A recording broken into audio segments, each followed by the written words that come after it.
Bonjour et bienvenue dans cette première vidéo qui fait suite à une remarque que je me suis faite ayant un peu enseigné et ayant fait des études de philosophie. Je me suis dit peut-être que je pourrais faire partager mes notes et les quelques lectures analytiques ou lectures linéaires qui me restent des cours que j'ai pu donner comme prof de lettres en contractuel. Euh, voilà, j'ai pas grand-chose, c'est assez disparate, il y a sans doute des erreurs, il faudra m'excuser de tout ça, mais vos professeurs, de toute façon, vous êtes capables de corriger les erreurs éventuelles. Et ensuite, voilà. Et la deuxième chose, c'est que je ne veux pas me substituer à vos professeurs, c'est-à-dire que j'enverrai pas de lecture analytique par mail. C'est à vous de travailler. En revanche, vous pouvez arrêter la vidéo, faire des pauses et récupérer ce que vous avez envie de récupérer. Mais c'est comme un cours. Je ne veux pas vous mâcher le travail parce que c'est pas mon job. Et puis de toute façon, c'est pas mon job du tout d'abord. Et c'est pas vous aider de faire ça. Donc suivez la lecture analytique, prenez des notes, faites comme. Alors, je vais aller vite, c'est ça le problème aussi, mais vous avez l'occasion de faire pause, donc du coup de revenir éventuellement sur ce que j'ai dit avant, etc. Ça c'est la deuxième chose. La troisième chose que je voulais dire, c'était que comme j'ai créé une chaîne YouTube, si euh, YouTube m'envoie de l'argent, je le reverserai à un fonds pour nos amis le personnel soignant qui sont aujourd'hui euh, bah, des héros modernes, on peut dire, hein. Voilà. Donc je vais commencer par une lecture analytique euh, des Fleurs du Mal de Baudelaire. Moi j'ai cette édition, mais peu importe, puisque il va s'agir du spleen 76. Donc le deuxième poème de la série de 4 consacrés au spleen. Alors, vous le savez sans doute, vous avez compris ce que c'était que le spleen, j'imagine, parce que vous avez déjà dû en parler avec vos professeurs, mais j'ai noté, moi, quand j'ai enseigné, qu'il y avait souvent des confusions là-dessus. Donc, juste, simplement, je reviens rapidement sur la question du spleen. Euh, il faut savoir que Baudelaire est le poète de la crise de la modernité, c'est un des premiers à parler de la modernité, et que lorsqu'il commence à écrire euh, de la poésie, il le fait euh, dans une perspective plutôt négative, puisque c'est la dissolution de l'idéal. Euh, L'idéal, normalement, vous avez dû le voir aussi en cours, c'est la seule possibilité digne d'un art qui prétend être la représentation de l'absolu. L'absolu, qu'est-ce que c'est? C'est le divin. Ouais, vous avez vu tout ça, j'imagine. Qui plonge le poème dans le poète, qui va plonger Baudelaire dans un abîme d'ennui, et qui est la conscience de l'infinie négativité du temps, euh, de la mort au travail, etc. Enfin bref. Euh, En gros, il s'agit d'une angoisse infinie, métaphysique, qui est à la fois euh, euh, l'effroi de l'abandon d'un Dieu qui s'en va, hein, et le sentiment de l'absurdité du monde. Et c'est pourquoi Baudelaire utilise le mot spleen, qui est un mot anglais, comme vous savez. Et alors c'est un mot qu'on retrouve dans la. C'est à dessein hein, qu'il utilise un mot anglais, parce que euh, pour lui, la société mécaniste, matérialiste, obsédée par l'argent, vient du monde anglo-saxon, donc de l'Amérique, donc et aussi de l'Angleterre, disons le monde anglo-américain. Et euh, c'est la raison pour laquelle il choisit ce mot qui avait, je crois que Diderot en avait parlé aussi dans une lettre, enfin, bref. Là, c'est pareil. Là, en revanche, si vous voulez des précisions sur ce que je dis, juste sur un souvenir, n'hésitez pas à me demander en dessous de quelle lettre il s'agit, parce que là, je vous le fais juste simplement parce que je me souviens d'une lettre de Diderot euh, à Sophie Volant, je crois. Bon, bref. Alors qu'est-ce que le spleen du coup? C'est ça, ce sont ce que Diderot a appelé lui-même les vapeurs anglaises, c'est-à-dire cette espèce de bile noire, maladie de la rate, etc. Enfin, euh, c'est un climat en gros de brouillard, hein, de pluie, de froid, euh, qui nous vient directement du matérialisme et de l'obsession, de ce monde nouveau qui arrive et que Baudelaire semble ne pas supporter. Et en fait, voilà, c'est une espèce de maladie, quoi, on pourrait dire, presque une...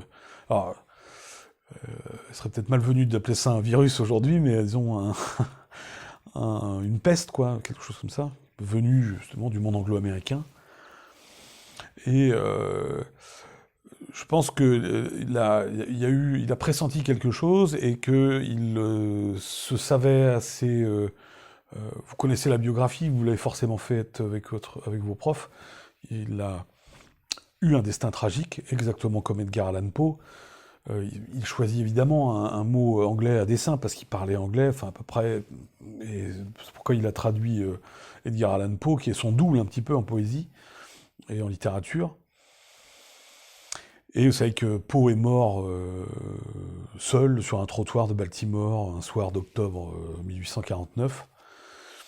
Et voilà, il préfigure cette espèce de... Voilà, vous savez, ces poètes incompris, maudits, etc., dont il décrira la figure dans l'Albatros.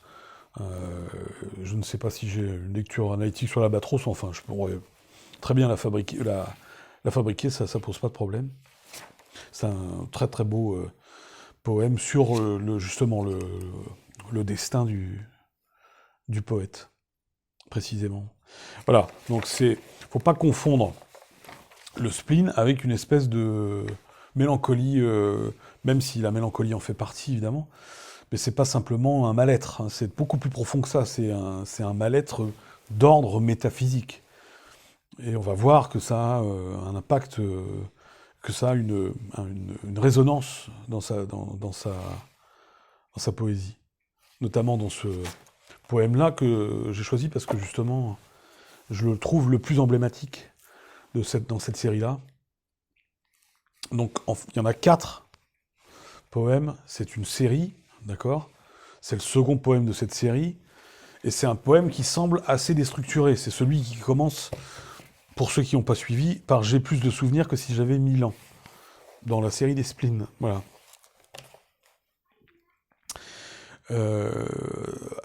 Il a l'air un peu déstructuré comme poème, et parce qu'il y a un vers qui est détaché au début. Justement, cette phrase assez énigmatique, j'ai plus de souvenirs que si j'avais 1000 ans. Et ensuite, vous avez 2 strophes de 13 et 10 vers chacune, avec des rimes plates, donc, qui évoquent une certaine forme de simplicité. Et là, donc, on va essayer de voir ensemble comment le poète donne une image saisissante du spleen à travers ce poème. Pour comment ce poème est, au fond, sans doute le plus emblématique de la série, des 4. Alors, j'aborderai dans un premier temps la figure du poète, ensuite la présence de la mort, la question du temps chez Baudelaire, et ensuite la question du but de la poésie,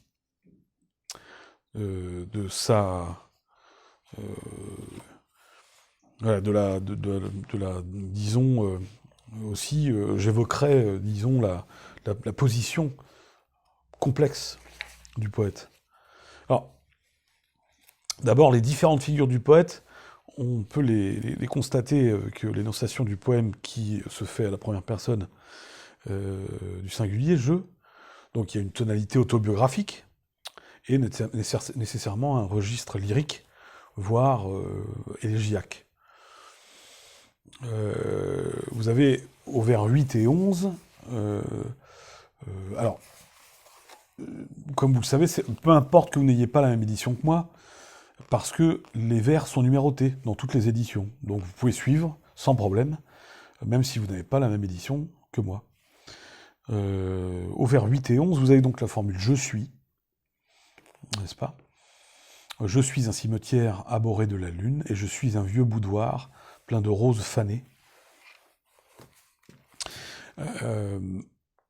Cette formule donc, est à mettre en parallèle avec la présentation du gros meuble, qui vient avec la comparaison avec le cerveau au vers 5.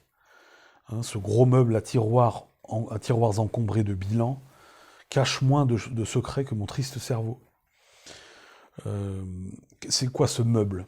Au vers 2, vous avez une description de ce meuble, donc on est dans le concret, hein, cette fois-ci.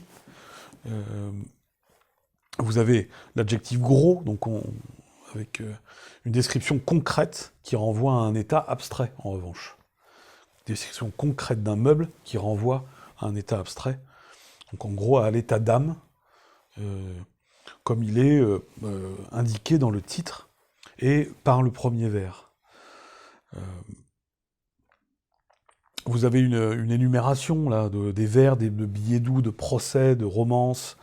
En gros, les vers, les billets doux, les procès et les romances, vous le savez sans doute parce que vous avez abordé la biographie de Baudelaire, c'est un résumé de la vie de Baudelaire. Les procès, il en a eu, il en a subi. Et au moment où il écrit ça, il en a déjà subi beaucoup. Et des procès pour, évidemment, des procès plus moraux que juridiques, finalement, sur la consistance de sa poésie et le message de sa poésie. Et là, vous avez vu qu'on a affaire à des traces écrites, hein, des billets doux, des procès, des romances, voilà, ce sont des traces écrites. Donc, et vous voyez, il y a un joli mélange, un balancement entre les billets doux et les procès, et les vers, etc. Il y a un mélange, un sursaut entre le positif et le négatif. Ils alternent. Voilà. Et l'amour se joint au judiciaire. Voilà, quelque chose encore de très baudelairien. On a donc une poésie qui est très liée, qui mélange l'amour et le concret assez sordide. C'est-à-dire les cheveux, et donc les lourds cheveux roulés dans des quittances. Les lourds cheveux roulés dans des quittances, l'alliance est quand même assez improbable. C'est même assez surréaliste. Et comme si, en définitive, il y avait des quittances qui étaient cachées dans l'amour. Ça, c'est le travail que vous avez à faire en analysant le texte. C'est pas, c'est pas du tout cuit. Enfin, vous avez dû le comprendre, hein, en faisant déjà des lectures analytiques avec vos professeurs, c'est pas facile. La lecture analytique, c'est un exercice extrêmement complexe, beaucoup plus que les lectures linéaires en définitive, parce que là, vous avez à interpréter. Donc c'est là où la complexité, où c'est extrêmement complexe, mais les professeurs le savent. Donc évidemment, on vous demande pas de faire un travail digne d'un licencié en lettres modernes, mais n'empêche que ça demande un vrai exercice, une vraie réflexion qui n'est pas facile, qui n'est pas, j'allais dire, si, c'est donné à tout le monde, mais enfin, vous avez vu qu'il y a des gens qui sont plus à l'aise que d'autres par rapport à ça. Bref. Les quittances, donc, les quittances, ça peut être aussi des quittances d'amour. Et derrière le mot quittance, on entend aussi un petit peu le mot quitter. Donc, on verra plus tard pour le caveau, mais enfin,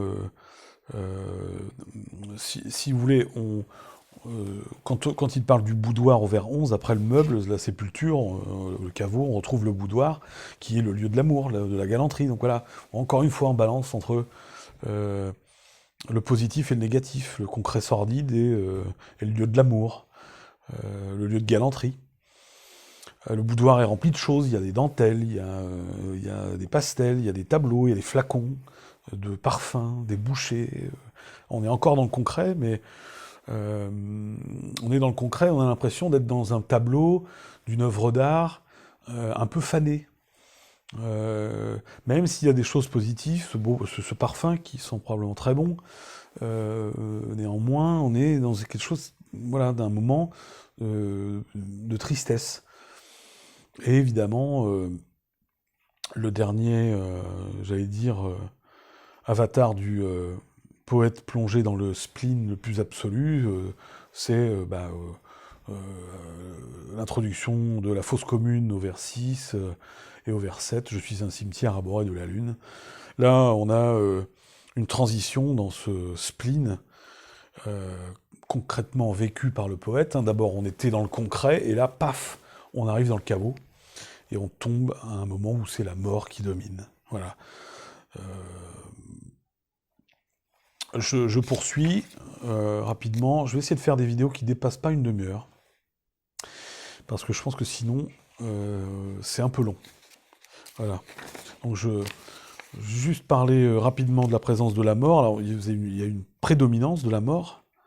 Vous avez le pyramide et le caveau, qui sont des sépultures, donc. Et de la même manière qu'au vers 7, vous avez, comme je vous l'ai dit tout à l'heure, une mention de la fosse commune. Dans cet immense caveau, on est dans quelque chose d'hyperbolique. C'est toujours la mort à travers l'image du cimetière. Et même la lune, vous voyez, même la lune ne supporte pas le cerveau du poète. Vous voyez, je suis un cimetière abhorré de la lune. Abhorré, ça veut dire détesté, enfin même plus que ça. Au vers 8 et 9, vous avez vous avez deux longs vers, qui... alors là, évidemment, ça renvoie à la polysémie du mot vers, qui peut renvoyer à la poésie ou à la décomposition des corps.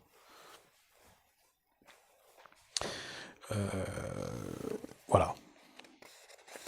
Ensuite, au vers 15, vous avez une nouvelle rupture, parce qu'on commence une nouvelle strophe, en fait, qui débute sur le rien. On est passé de l'évocation des choses à plus aucune évocation. Il ne reste plus rien du tout. On a vraiment l'impression d'une chute. Vous avez trois comparatifs dans le poème. Le vers 1, donc j'ai plus de souvenirs que. Le vers 5, avec cache moins de secrets que mon triste cerveau. Et le vers 15, rien n'égale en longueur les boiteuses journées, quand sous les lourds flocons de neigeuses années, etc.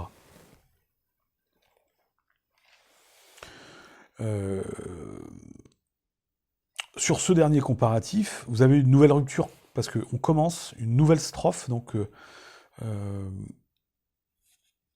le début est sur le rien, on est passé de l'évocation des choses à plus aucune évocation, il ne reste plus rien, on ne peut plus comparer le spleen à quoi que ce soit. C'est le vide qui a triomphé. Et puis ensuite, vous avez aussi la dimension de l'enfouissement. On est vraiment sur vous avez dans le meuble, dans la pyramide, le caveau, la fosse commune. Donc l'idée, si vous voulez, là, Baudelaire donne une métaphore de son cerveau. Le cerveau contient plus de choses que le gros meuble, il est un boudoir. Et regardez les verbes employés, on est sur un champ lexical de l'encombrement, du fouillis, voilà. Finalement, le poète se retrouve, comme il dit, au fond d'un Sahara brumeux. Il y a toujours cette tendance du spleen à sombrer vers le bas, vous voyez, vers la chute. Vous voyez, on est parti du mur, du sol, enfin du meuble, du sol, et on sombre progressivement vers l'abîme, vers la sépulture.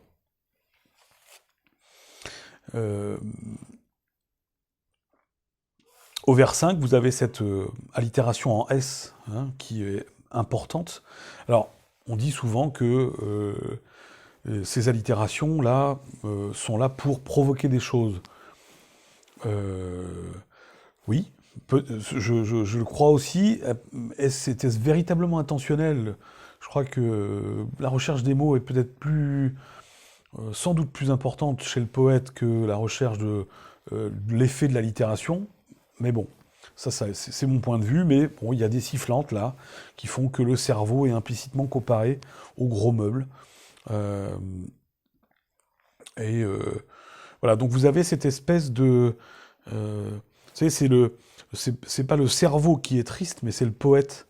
Il y a une forme, si vous voulez, de schizophrénie du poète qui est séparée en deux. Il contemple son âme comme si elle était extérieure à lui.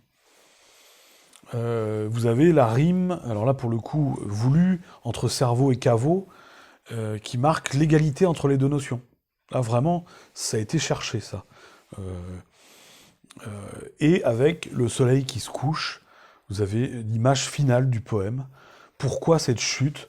Ben, tout simplement parce que la fuite du temps provoque le spleen. Donc, dans la prochaine vidéo, je passerai à, je dirais, la deuxième partie de l'analyse avec des considérations sur le temps. Donc, n'oubliez pas que la première partie des Fleurs du Mal, qui en compte 6, hein, il y a 6 parties dans les Fleurs du Mal, spleen et idéal, tableau parisien, le vin, Fleurs du Mal, révolte et la mort, s'intitule Spleen et idéal. Et ce que veut montrer là Baudelaire, c'est que il est condamné au vertige du spleen. Hein, c'est une espèce de... Il se retrouve un petit peu comme un Don Quichotte, désespéré, et il est en révolte contre un monde qui ne veut plus de lui, et dont il ne veut plus non plus finalement, pourquoi? Parce qu'il va lui préférer le rêve. On le verra, je n'ai pas fait encore le point définitif sur toutes les lectures analytiques ou les lectures linéaires que je peux avoir, mais vous avez, par exemple, dans le Spleen de Paris, est-ce que c'est dans Petits poèmes en prose? Je crois. Bon, peu importe. Je dois me tromper. Mais vous avez le 48e poème du Spleen de Paris qui est intitulé Anywhere Out of the World, n'importe où hors du monde, vous voyez, voilà, c'est la fuite, qui se termine ainsi, c'est magnifique. Enfin, mon âme fait explosion, et sagement elle me crie, n'importe où, pourvu que ça soit hors du monde. Voilà. Alors, vous restez dans le monde, et surtout, restez chez vous. Bonne soirée.